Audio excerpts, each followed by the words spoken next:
Bihar news में स्वागत है आपका दोस्तों। मैं हूं फिर दोस्त गनी और आप देख रहे हैं केडीवी लाइव। दोस्तों आज हो चुका है 20 अप्रैल 2025। तो आज की पूरे बिहार की टॉप न्यूज लेकर आए हैं आपके लिए। वीडियो शुरू करने से पहले आपसे एक रिक्वेस्ट है कि अगर आप पहली बार इस चैनल पर आए हैं तो चैनल को सब्सक्राइब करके बेल आइकन को प्रेस कर दीजिए और साथ ही वीडियो को लाइक कर दीजिए, अपने दोस्तों के साथ शेयर भी कीजिए। तो चलिए चलते हैं आज की खबरों की ओर। दोस्तों वक्फ बिल को लेकर के नीतीश कुमार को बहुत बड़ा झटका लगा है, क्योंकि पूर्व विधायक मास्टर मुजाहिद आलम ने पार्टी छोड़ दिया है। जी हाँ, वक्फ बिल को लेकर के बिहार के सियासत से जुड़ी हुई ये बड़ी खबर है, जहां कोचाधामन से जेडीयू के पूर्व विधायक मास्टर मुजाहिद आलम ने जेडीयू से इस्तीफा दे दिया है। वक्फ बिल के विरोध में उन्होंने ये कदम उठाया है, जिससे पार्टी के राष्ट्रीय अध्यक्ष और मुख्यमंत्री नीतीश कुमार को बड़ा झटका लगा है। जेडीयू के पूर्व विधायक मास्टर मुजाहिद आलम के इस्तीफे के बाद उन्होंने नीतीश कुमार का बैनर पोस्टर उतार दिया है।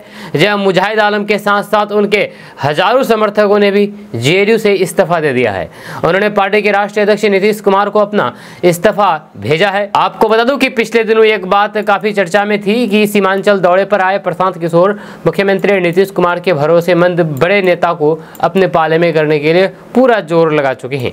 जनसुराज के संस्थापक प्रशांत किशोर अपनी टीम के साथ ईद की नमाज के ठीक बाद ही जेडीयू नेता मास्टर मुजाहिद आलम के पैतृक गांव कैरी बीरपुर पहुंचे थे और फिर ईद की मुबारकबाद दिए थे। जहां करीब 1 घंटे तक प्रशांत किशोर मास्टर मुजाहिद आलम के घर रुके थे। मास्टर मुजाहिद आलम सीमांचल में मुख्यमंत्री नीतीश कुमार के पुराने और भरोसेमंद नेता माने जाते हैं। जमीनी स्तर पर मुजाहिद आलम काफी मजबूत पकड़ रखते हैं। उनके बारे में एक कहावत है कि चुनाव हारने के बावजूद भी वे कभी घर पर नहीं बैठते हैं, जहां 18 घंटे अक्सर फील्ड में ही रहते हैं। 2 बार विधायक रह करके 2024 के लोकसभा चुनाव में एनडीए कैंडिडेट के तौर पर किशनगंज संसदीय सीट से मास्टर मुजाहिद आलम चुनाव लड़े और कांग्रेस सांसद को टक्कर दिए, लेकिन करीब 59,000 वोटों से वे लोकसभा चुनाव हार गए थे। आपको बता दें कि मास्टर मुजाहिद आलम सीमांचल में जेडीयू के बड़े चेहरे में से टॉप पर माने जाते हैं। मास्टर मुजाहिद आलम के आग्रह पर मुख्यमंत्री नीतीश कुमार किशनगंज को कई बड़े सौगातें भी दे चुके हैं। यही कारण है कि नीतीश कुमार मास्टर मुजाहिद आलम को अपने काफी भरोसेमंद मानते हैं। किशनगंज की जनता के बीच मास्टर मुजाहिद काफी लोकप्रिय है। पिछले दिनों मास्टर मुजाहिद के समर्थकों ने प्रशांत किशोर की मौजूदगी में कहा था कि वक्फ बिल पर अगर सदन में नीतीश कुमार के सांसद लोकसभा और फिर राज्यसभा में बिल का समर्थन करते हैं तो फिर हम लोग हर हाल में मास्टर मुजाहिद को जेडीयू से 3 तलाक करा लेंगे। आज वे दिन सामने आ गया है जब नीतीश कुमार के भरोसेमंद नेता उनके साथ छोड़ दिया है, यानी कि मास्टर मुजाहिद आलम जेडीयू से इस्तीफा दे दिया है। दोस्तों चिराग पासवान बिहार का मुख्यमंत्री बनने की इच्छा जताई है। आपको बता दूं कि केंद्रीय मंत्री चिराग पासवान के एक बयान ने बिहार की राजनीति का तापमान बढ़ा दिया है। चिराग पासवान ने कहा है कि मेरा बिहार मुझे बुला रहा है। चिराग पासवान ने कहा है कि वे ज्यादा समय केंद्र की राजनीति में नहीं रहना चाहते हैं और उनको बिहार बुला रहा है। जब बिहार विधानसभा चुनाव जब 6 महीने दूर हैं, जहां 5 दिन बाद प्रधानमंत्री नरेंद्र मोदी बिहार आने वाले हैं, ऐसे समय में चिराग पासवान का ये बयान बहुत अहम हो जाता है। चिराग पासवान के इस बयान ने एक बड़ा सवाल खड़ा कर दिया है। अब सवाल है कि क्या चिराग पासवान बिहार चुनाव में बड़ी भूमिका निभाने वाले हैं, या क्या वे बिहार में विधानसभा चुनाव लड़ने जा रहे हैं। उन्होंने जो संकेत दिए हैं ये तो वही बताते हैं। चिराग पासवान ने कहा है कि मेरा प्रदेश मुझे बुला रहा है। मेरे पिताजी केंद्र की राजनीति में ज्यादा सक्रिय रहे थे, लेकिन मेरी प्राथमिकता बिहार है और मैं ज्यादा समय तक केंद्र में नहीं रहना चाहता। अब चिराग पासवान बिहार के ही तो नेता हैं, बिहार से ही लोकसभा सांसद हैं और फिर उनकी पार्टी के 5 सांसद बिहार से ही हैं। तो फिर चिराग पासवान बिहार में किस राजनीतिक सक्रियता की बात कर रहे हैं? इसका जवाब सिर्फ एक है। दोस्तों अगले 3 दिनों तक बिहार में तेज आंधी के साथ झमाझम बारिश होने की संभावना है। आपको बता दें कि बिहार में मौसम की चाल अब बदल गई है। बीते कुछ दिनों से भीषण गर्मी से लोग बेहाल थे। तेज धूप और बढ़ते तापमान ने दिन ही नहीं बल्कि रातें भी तपती हुई बना दी थी, लेकिन अब मौसम ने करवट ले ली है और लोगों को गर्मी से कुछ राहत मिलने के आसार हैं। आपको बता दूं कि बिहार के कई इलाकों में तेज हवाओं के साथ हल्की बारिश की संभावना जताई है।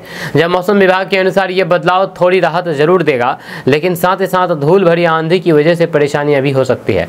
इस बीच मौसम विभाग ने लोगों को सतर्क रहने और फिर तेज आंधी हवाओं के दौरान घर से बाहर न निकलने की सलाह दी है। वहीं पर मौसम विभाग के मुताबिक बिहार में अगले 3 दिनों तक मौसम में यही बदलाव देखने को मिलेगा।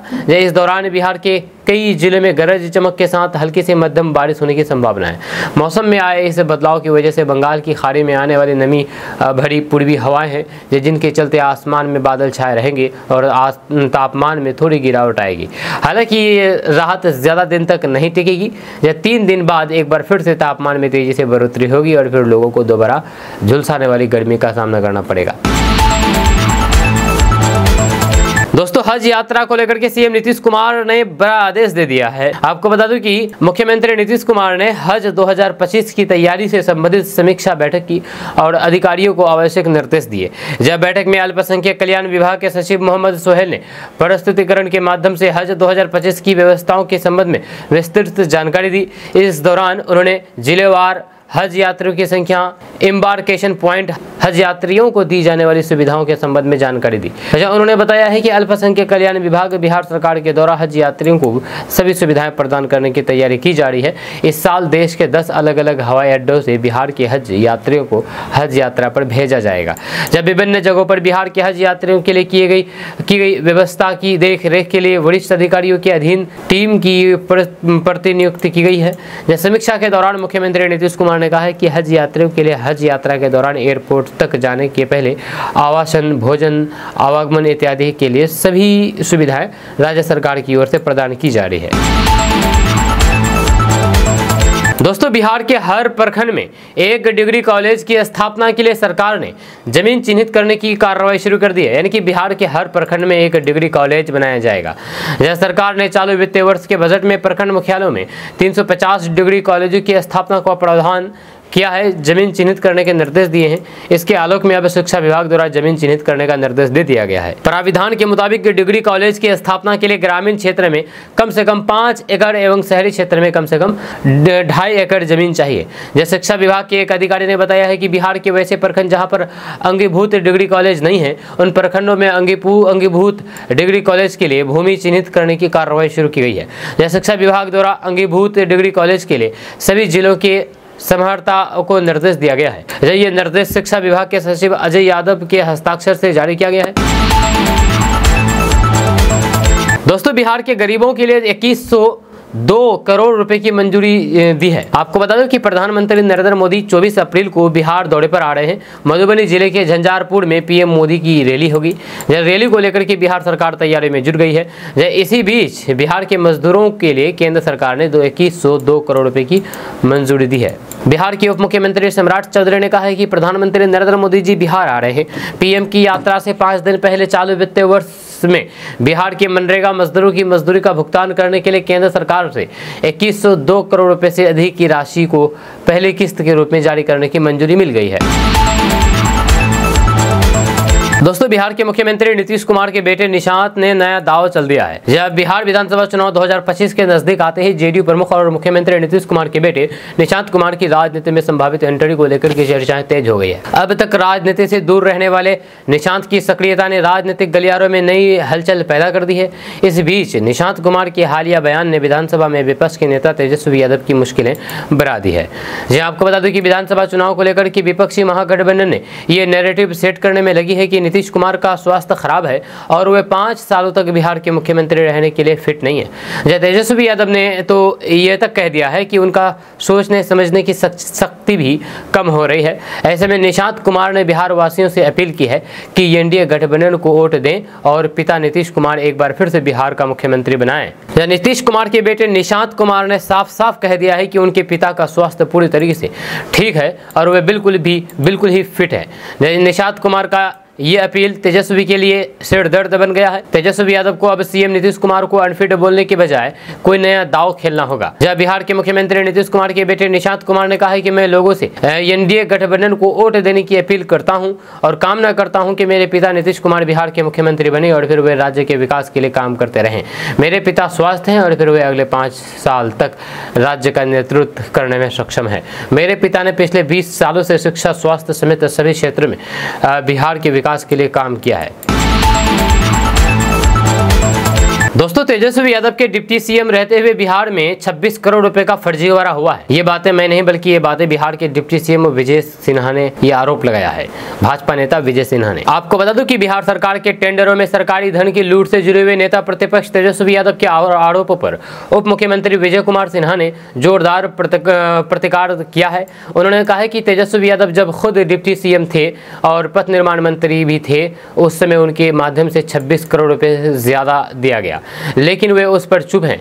जब तेजस्वी यादव के समय के जितने एस्टिमेट और प्राक्कलन बने थे, सबकी हमने जांच कराई थी, जब उसमें 26 करोड़ रुपए के फर्जीवाड़े का मामला सामने आया है। उन्होंने कहा है कि तेजस्वी अब जो आरोप लगा रहे हैं तो फिर उसमें प्रमाण उपलब्ध कराएं। दोस्तों पूरे देश में साइबर फ्रॉड के केस बढ़ते जा रहे हैं। जय साइबर फ्रॉड के केस, इसी क्रम में सिंगापुर में हुए साइबर फ्रॉड का कनेक्शन बिहार से जुड़ रहा है। जय सिंगापुर के लोगों से साइबर अपराधियों ने ठगी की थी, जिसकी राशि बिहार पहुंची है। नालंदा, नवादा एवं पटना के बैंक खातों से पैसे की निकासी की गई है, जिसके बाद हड़कंप मच गया है। जय सिंगापुर में हुए साइबर फ्रॉड का कनेक्शन बिहार से जुड़ने के बाद सीबीआई अब नालंदा और फिर नवादा में बड़े पैमाने पर ऑपरेशन चलाने वाली है। साइबर फ्रॉड में बिहार के 5 जिले संवेदनशील है। इनमें नालंदा और नवादा के अलावा शेखपुरा, जमुई और फिर पटना भी शामिल है। यह केंद्रीय जांच एजेंसी साइबर अपराधियों के खिलाफ देश भर में ऑपरेशन चला रही है। इसी कड़ी में नालंदा और फिर नवादा में भी बड़े पैमाने पर छापेमारी की जा सकती है। वहीं पर सीबीआई सूत्रों के मुताबिक साइबर क्रिमिनल्स ने पिछले दिनों सिंगापुर के लोगों को अपनी ठगी का शिकार बनाया था। जांच में पता चला है कि शातिरों ने पीड़ितों से जो रकम वसूली थी, उसे भारत के अपने एजेंटों के विभिन्न बैंक खातों में ट्रांसफर कराई थी। दोस्तों प्रधानमंत्री नरेंद्र मोदी 24 अप्रैल को बिहार के मधुबनी जाएंगे। इस दौरान वे एक जनसभा को भी संबोधित करेंगे। इस दौरे को लेकर के तैयारियां तेज कर दी गई है। बीजेपी नेताओं का कहना है कि प्रधानमंत्री की मधुबनी में होने वाली जनसभा ऐतिहासिक होगी। इसके साथ ही विपक्ष पर तंज कसते हुए सत्ता पक्ष ने कहा है कि पीएम मोदी के बिहार दौरे को लेकर के विपक्ष हताश हो रहे हैं। विपक्ष 24 तारीख तक बेहोश भी हो सकता है। जब बीजेपी के एक सांसद ने कहा कि पीएम मोदी के नेतृत्व में बिहार में एनडीए गठबंधन ने विकास किया है। मुख्यमंत्री नीतीश कुमार के नेतृत्व में बिहार का बजट महिला आधारित रहा है। मुझे पूरी उम्मीद है कि इस जनसभा में महिलाएं काफी संख्या में भाग लेंगी। इसके अलावा बिहार के एनडीए के कार्यकर्ता हिस्सा लेंगे। मधुबनी में होने वाली ये जनसभा ऐतिहासिक होगी। दोस्तों बिहार में आंधी बारिश से बिजली का संकट गहरा गया है। आपको बता दूं कि इस आंधी बारिश से 1200 से अधिक पोल उखड़ गए हैं अंधेरे में, जिसकी वजह से ग्रामीण इलाके अंधेरे में डूब गए हैं। आपको बता दूं कि आंधी तूफान के साथ हुई बारिश का असर बिहार की बिजली आपूर्ति व्यवस्था पर हुआ है। जब दक्षिण बिहार की तुलना में उत्तर बिहार में बिजली आपूर्ति सेवा पर अधिक असर हुआ है। शहरी इलाकों को छोड़ करके अर्ध शहरी और फिर ग्रामीण इलाकों में बिजली आपूर्ति अधिक प्रभावित हुई है, जब 1200 से अधिक पोल टूट गए हैं। बिजली आपूर्ति बहाल करने के लिए युद्ध स्तर पर कोशिश जारी है। हालांकि देर रात तक बिहार के कई जिलों की ग्रामीण इलाकों में बिजली आपूर्ति सेवा बहाल नहीं हो सकी थी। इस कारण सामान्य दिनों की तुलना में लगभग 400 मेगावाट कम बिजली आपूर्ति हुई है। कंपनी अधिकारियों के अनुसार आंधी तूफान के कारण बीते दिनों पश्चिमी चंपारण, मुजफ्फरपुर, समस्तीपुर, मधुबनी, दरभंगा में बिजली आपूर्ति सेवा अधिक प्रभावित हुई थी, जहां उसे दुरुस्त किया जा रहा था कि रात में आई आंधी तूफान से खगड़िया, बेगूसराय, मुंगेर समेत अन्य जिलों में बिजली आपूर्ति प्रभावित हुई है। दोस्तों भाजपा के राष्ट्रीय प्रवक्ता सैयद शाहनवाज हुसैन ने वक्फ संशोधन कानून की शुरुआत भागलपुर से की है। उन्होंने वक्फ सुधार जन जागरण अभियान की शुरुआत भागलपुर से की है। जब वे शहर के एक होटल में अभियान के तहत वक्फ संशोधन कानून पर चर्चा के लिए जिले के मुस्लिम भाइयों को संबोधित करते हुए कहा कि बिहार में पहला मुस्लिम सांसद बना, जो 2006 से 2009 में सांसद बनकर के आपकी जनता आवाज उठाई। 2013 में वक्फ संशोधन पर संसद में पार्टी की तरफ से बोला था। वक्फ की जमीन पर कब्जा करके करोड़ों में खेलने वाले लोगों को चेतावनी देते हुए कहा कि आप मुसलमानों को वक्फ की जायदाद को सौंप दीजिए, ये अपनी तकदीर लिख लेंगे। उन्होंने कहा कि जिन्ना के बहकावे में जो मुसलमान पाकिस्तान चले गए, वे आज दर दर की ठोकरें खा रहे हैं। हम अपने वतन की मिट्टी से प्यार करते हैं। जो अपने वतन को प्यार करता है वही सच्चा मुसलमान कहलाएगा। उन्होंने कहा कि दुनिया के मुसलमानों के लिए भारत जैसा देश, हिंदू जैसा दोस्त और नरेंद्र मोदी जैसा नेता नहीं मिल सकता है। उन्होंने कहा कि मोदी सरकार ने 5 किलो अनाज, पक्का मकान, 5 लाख रुपए के इलाज के आयुष्मान कार्ड और ऑनलाइन पैसे दिलवाए हैं। वहीं पर सैयद शाहनवाज हुसैन ने कहा कि वक्फ संशोधन बिल पर विपक्ष अफवाह फैला रही है। विपक्ष मुर्शिदाबाद जैसी घटना को ममता सरकार के साथ मिलकर के अंजाम दे रही है। विपक्ष हमेशा मुस्लिम भाइयों को अपनी जागीर समझता है। उन्होंने कहा है कि भागलपुर में वक्फ की ज़मीनों की जांच होनी चाहिए। जब जिन्ना देश के मुसलमानों को भड़का रहा था तो उस समय अब्दुल कलाम आज़ाद मुसलमानों को समझा रहे थे। अब असदुद्दीन ओवैसी भड़काने का काम करता है तो फिर शाहनवाज जैसे देश का सच्चा मुसलमान देश के मुसलमानों को प्यार से समझाने का काम कर रहा है। उन्होंने कहा है कि कर्नाटक में वक्फ की ज़मीन को जागीर मानने वालों ने 5 स्टार होटल के लिए लगभग 12,000 रुपये में किराए पर दे दिया। उन्होंने कहा है कि कोई भी माफिया अब वक्फ की 1 इंच भी ज़मीन नहीं ले सकता है। दोस्तों, बिहार विद्यालय परीक्षा समिति यानी कि बीएसईबी ने 2025 के लिए कक्षा 10 और फिर 12 की विशेष और फिर कंपार्टमेंटल परीक्षाओं की समय सारणी शेयर की है। ये परीक्षाएं उन छात्रों के लिए हैं जो या तो फेल हो गए हैं या फिर नियमित बोर्ड परीक्षा से चूक गए हैं। यह मैट्रिक की विशेष और फिर कंपार्टमेंटल परीक्षाएं 2 मई 2025 से शुरू होगी। जब परीक्षाएं प्रत्येक दिन 2 पालियों में आयोजित की जाएगी। सुबह की पाली सुबह 9:30 बजे से दोपहर 1:45 बजे तक और फिर दोपहर की पाली दोपहर 2 बजे से शाम 5:15 तक है। वहीं पर कक्षा इंटरमीडिएट के जो छात्र नियमित परीक्षा में चूक गए थे या असफल रहे थे वे 2, 3, 5, 7, 8, 9, 10 और फिर 13 मई को अपनी विशेष और फिर कंपार्टमेंटल परीक्षा दे सकते हैं। ये परीक्षाएं भी प्रतिदिन 2 पालियों में आयोजित की जाएगी और फिर सभी छात्रों को प्रश्न पत्र पढ़ने और ख़ुद को तैयार करने के लिए शुरू होने से पहले अतिरिक्त 15 मिनट मिलेंगे। दोस्तों, बिहार में बढ़ते अपराध पर आरजेडी ने तंज कसा है। आपको बता दें कि बिहार में लगातार बढ़ रही आपराधिक घटनाओं को लेकर के सियासी बयानबाजी तेज हो गई है। कानून व्यवस्था को लेकर के राज्य सरकार पर सवाल उठाए हैं और इसे चौपट राजा बताया है। जब पार्टी ने मुख्यमंत्री नीतीश कुमार पर व्यंग करते हुए कहा है कि वे गंभीर घटनाओं के बीच भी अचेत अवस्था में है।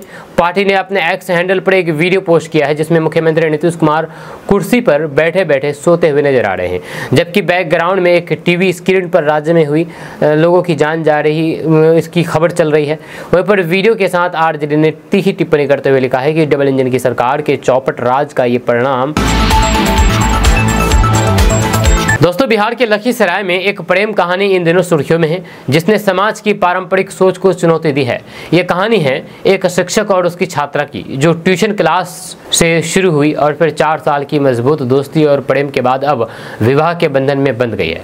24 वर्षीय प्राइवेट शिक्षक राम प्रवेश कुमार जो कि लखीसराय के अगैया गांव के निवासी हैं और 22 वर्षीय छात्र ज्योति कुमारी जो कि गुलनी गांव की रहने वाली है, उनकी मुलाकात ट्यूशन के दौरान हुई थी। धीरे धीरे दोनों के बीच दोस्ती गहरी होती गई और समय के साथ वह प्रेम में बदल गई। जब दोनों ने अपने रिश्तों को शादी में बदलने की बात घर वालों से की तो फिर सामाजिक बंदिशों और फिर पारिवारिक दबाव ने उनके रास्ते में दीवार खड़ी कर दी। जो खास करके इसलिए हुई भी क्योंकि ज्योति की शादी पहले से तय थी और 6 मई को उसकी विदाई होनी थी। इसके बावजूद भी इसके दोनों ने एक साहसिक फैसला लिया और शुक्रवार की रात गिद्धौर थाना में जाकर के पुलिस से मदद मांगी। यह थाना प्रभारी पंकज कुमार ने बताया है कि काफ़ी समझाने के बावजूद भी अब दोनों अपने निर्णय पर अड़िग रहे हैं। तो फिर उसकी इच्छा का सम्मान करते हुए गिद्धौर के पंच मंदिर में पुलिस की मौजूदगी में उनका विवाह कराया गया है। जब विवाह के समय मंदिर में मौजूद लोगों ने उन्हें आशीर्वाद दिया और फिर उनके साहसिक कदम की सराहना की है। वहीं पर शादी के बाद ज्योति ने साफ कहा है कि हम दोनों बालिग हैं, एक दूसरे को 4 साल से प्रेम करते हैं और फिर अपनी मर्जी से शादी की है। सूरज का पूरब से निकलना सत्य है तो वैसे ही तेजस्वी का सीएम बनना भी सत्य है, यह कहना है आरजेडी का। आपको बता दें कि बिहार में जैसे जैसे विधानसभा चुनाव का समय नजदीक आता जा रहा है वैसे वैसे पोस्टर वार भी बढ़ता जा रहा है।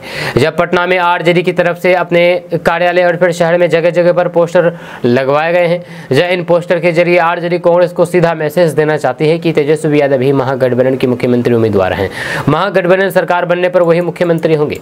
आरजेडी नेत्री संजू कोहली की तरफ से पोस्टर लगवाए गए हैं।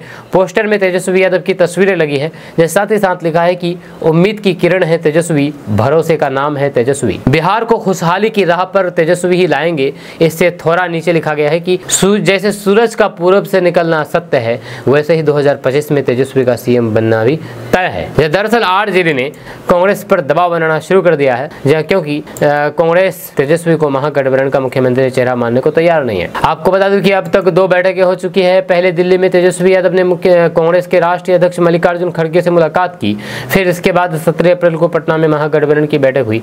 लेकिन क्या तेजस्वी यादव ही महागठबंधन के मुख्यमंत्री उम्मीदवार हैं? इस पर अंतिम निर्णय नहीं हो पाया है। दोस्तों, बिहार में मौसम लगातार बिगड़ रहा है, खास करके पटना और फिर दक्षिण और पूर्वी क्षेत्र में ठनका गिरने की घटनाओं में काफ़ी बढ़ोतरी देखी गई है। जब पिछले 10 दिनों में ठनका गिरने की वजह से, यानी कि बिजली गिरने की वजह से 61 लोगों की जान चली गई है, 61 लोगों की, जिससे बिहार में येलो और ऑरेंज अलर्ट जारी कर दिया गया है। जहाँ IMD के निदेशक डॉक्टर आशीष कुमार के मुताबिक प्री मानसून के दौरान ऐसी घटनाएं सामान्य होती है। जहाँ आंकड़े बताते हैं कि 2020-21 में ठनका गिरने की 9 लाख घटनाएं दर्ज की गई थी, जो कि 2022-23 में बढ़कर के 13 लाख से अधिक हो गई। वहीं पर 2022-23 में बिजली और फिर आंधी तूफान के कारण बिहार में 400 लोगों की जान गई है। दोस्तों, शिक्षा विभाग के अपर मुख्य सचिव डॉक्टर एस सिद्धार्थ ने शिक्षा की बात हर शनिवार को में कई महत्वपूर्ण जानकारी दी है। उन्होंने कहा कि 1 मई से बिहार के 3 विद्यालयों में शिक्षकों के साथ साथ बच्चों की भी ऑनलाइन हाजिरी बनेगी। यह ट्रायल सफल होने के बाद सभी विद्यालयों में इसे लागू किया जाएगा। दरभंगा के एक सरकारी स्कूल में पढ़ने वाले कक्षा 4 की बच्ची ने बच्चों के ऑनलाइन हाजिरी को लेकर के सवाल पूछा। इस पर शिक्षा विभाग के एस सिद्धार्थ ने ये जवाब दिया। शिक्षा विभाग के अपर मुख्य सचिव डॉक्टर सिद्धार्थ ने कहा कि हम लोग ऑनलाइन अटेंडेंस लेंगे। जहां हम लोगों ने 30 स्कूल में 30 टैबलेट भेजे हैं। सबसे पहले इन 30 विद्यालयों में ऑनलाइन अटेंडेंस लेंगे, जहां बच्चा के चेहरा से हाजिरी बनेगी, ग्रुप अटेंडेंस होगी, टीचर और फिर शिक्षक दोनों ही उपस्थिति बनेगी। दोस्तों, बिहार से विदेश जाना अब आसान हो जाएगा। जल्द ही अंतर्राष्ट्रीय विमान सेवा शुरू होगी। आपको बता दूं कि बिहार में हवाई यात्रा के क्षेत्र में हाल ही में के वर्षों में महत्वपूर्ण प्रगति हुई है। जहां राज्य सरकार यानी कि बिहार सरकार और फिर भारतीय विमानपत्तनम प्राधिकरण द्वारा कई नए एयरपोर्ट का विकास और फिर मौजूदा एयरपोर्टों का विस्तार किया जा रहा है। इस प्रक्रिया में दरभंगा और पूर्णिया एयरपोर्ट प्रमुख हैं, जिनके विकास कार्य तेजी से आगे बढ़ रहे हैं। दरभंगा एयरपोर्ट, जो कि पहले से ही वाणिज्यिक उड़ानों का संचालन कर रहे हैं, उनको अंतर्राष्ट्रीय मानकों के अनुरूप विकसित किया जा रहा है। 2023-24 में यहां से 3,335 उड़ानों का संचालन हुआ और फिर 5,26,000 यात्रियों ने सफर किया। राज्य सरकार ने इस एयरपोर्ट के विस्तार के लिए 90 एकड़ अतिरिक्त भूमि अधिग्रहण को मंजूरी दी है, जिस पर 245 करोड़ रुपए खर्च आएंगे। ये कदम दरभंगा को एक महत्वपूर्ण हवाई संपर्क केंद्र बनाने की दिशा में उठाया गया है। वहीं पर पूर्णिया एयरपोर्ट का विकास भी तेजी से हो रहा है, जहां हाल ही में AI ने यहाँ पर टर्मिनल बिल्डिंग के निर्माण को मंजूरी दी है, जिसकी लागत 33 करोड़ 90 लाख रुपए होगी। ये टर्मिनल आधुनिक सुविधाओं से लैस होगा और फिर अगले 30 से 40 वर्षों के यात्री फुटफॉल को ध्यान में रख के डिजाइन किया गया है। इससे न केवल स्थानीय यात्रियों को सुविधा मिलेगी, बल्कि पड़ोसी राज्यों और फिर नेपाल के लोगों को भी सीधी हवाई सेवा उपलब्ध होगी। दोस्तों, बिहार के मुख्यमंत्री नीतीश कुमार के बेटे निशांत कुमार ने तेजस्वी यादव को लेकर के कहा कि वे उनके भाई हैं, तेजस्वी उनके भाई हैं। उन्होंने कहा कि ये उनका सौभाग्य है कि नीतीश कुमार उनके पिता है। निशांत कुमार ने बिहार की जनता से अपील करते हुए कहा है कि अब चुनाव होने वाले हैं, आप लोग एनडीए की सरकार बनाइए, जहाँ एनडीए को अच्छे बहुमत से लाएं, जब मेरे पिता मुख्यमंत्री रहे और फिर विकास का काम जारी रख सके। वहीं पर तेजस्वी यादव के द्वारा निशांत को राजनीति में आने की अपील पर निशांत कुमार ने कहा है कि तेजस्वी मेरे छोटे भाई हैं, उनका स्नेह है। एक इंटरव्यू के दौरान उन्होंने कहा है कि अगर वे ऐसा कहते हैं तो फिर अच्छी बात है। जब तेजस्वी यादव के मुख्यमंत्री पद की दावेदारी पर निशांत ने कहा कि ये तो जनता देखेगी, जनता के दरबार में चलते हैं, जनता फैसला लेगी। कुछ दिन पहले अमित शाह को चाचा, आपको बता दो कि निशांत कुमार कुछ दिन पहले अमित शाह को चाचा कहा था। एक हैरान कर देने वाली घटना सामने आई है। यहाँ पर शादी के 7वें दिन पति के साथ कॉलेज आई नवविवाहिता चकमा देकर के प्रेमी के साथ फरार हो गई। यह मामला बिहार के औरंगाबाद के रफीगंज थाना क्षेत्र का है। यह मामले में पति ने प्राथमिकी दर्ज कराई है, जिसके बाद पुलिस आगे की कार्रवाई में जुट गई है। वहीं पर घटना के संबंध में पीड़ित पति ने बताया है कि इस माह उसकी शादी हुई थी। शादी के बाद सब कुछ ठीक ठाक चल रहा था। जब पत्नी का वह भरपूर ख्याल रख रहा था, जब उसकी हर बात मान भी रहा था, जब उसकी हर छोटे से छोटी डिमांड भी पूरा कर रहा था। इस बीच शादी के ठीक 8वें दिन पत्नी ने कहा कि मेरे लिए यहाँ ये घर नया है, इसलिए मन नहीं लग रहा है, थोड़ी बोरियत महसूस हो रही है, मुझे रफीगंज ले चलिए।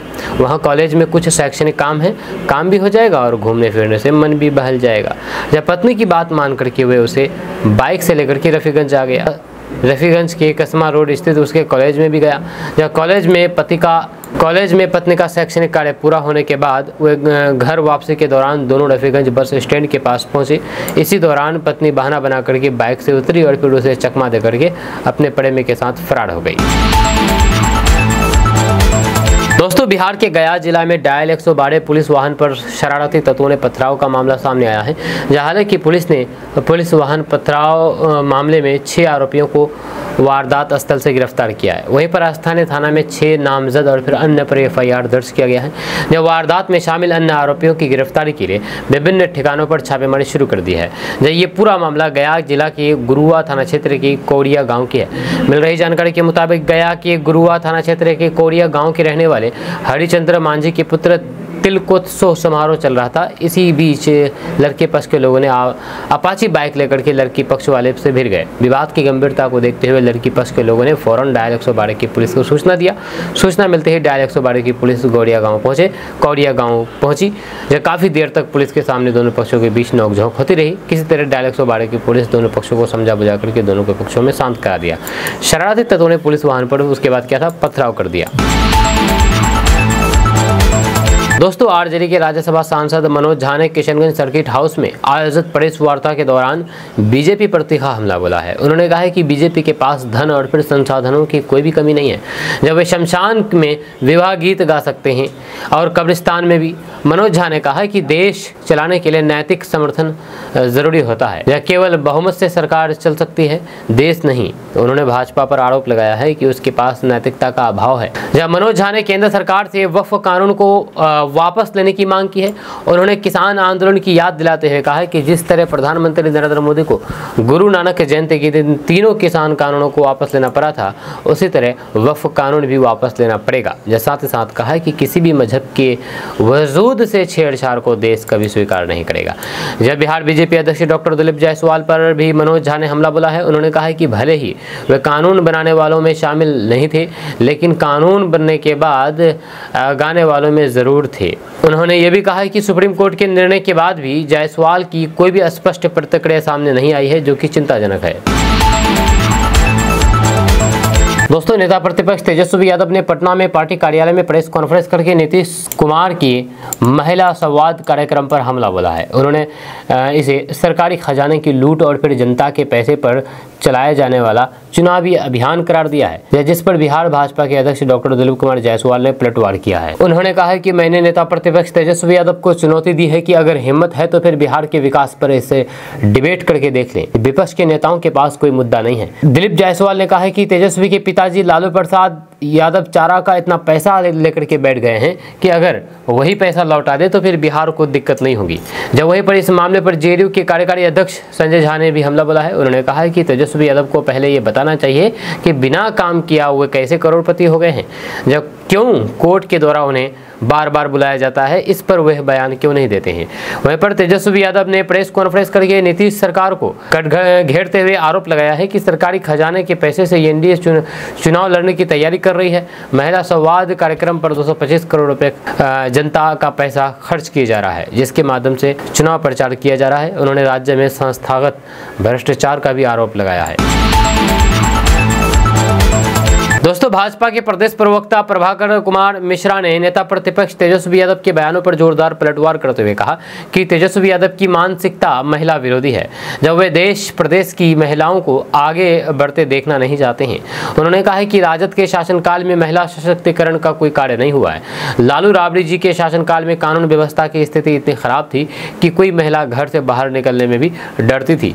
आज जब एनडीए सरकार महिला सशक्तिकरण की दिशा में व्यापक कार्य कर रही है तो फिर तेजस्वी को मिर्ची लग रही है। वहीं पर एनडीए सरकार में महिला सशक्त और फिर आत्मनिर्भर बनी है। जैसे जीविका दीदियां महिला सशक्तिकरण और फिर स्वावलंबन का प्रतीक बन चुकी है। आज जब महिला संवाद कार्यक्रम के माध्यम से सरकार ने महिलाओं की समस्याओं को जानने की बड़ी पहल की है तो फिर नेता प्रतिपक्ष के कलेजे पर सांप लौट रहा है। वहीं पर प्रभाकर मिश्रा ने कहा है कि तेजस्वी यादव जब भ्रष्टाचार की बात करते हैं तो फिर भ्रष्टाचार भी शर्मिंदा हो जाता है। ये दुनिया जानती है कि उनके परिवार से बड़ा कोई भ्रष्टाचारी नहीं हो सकता।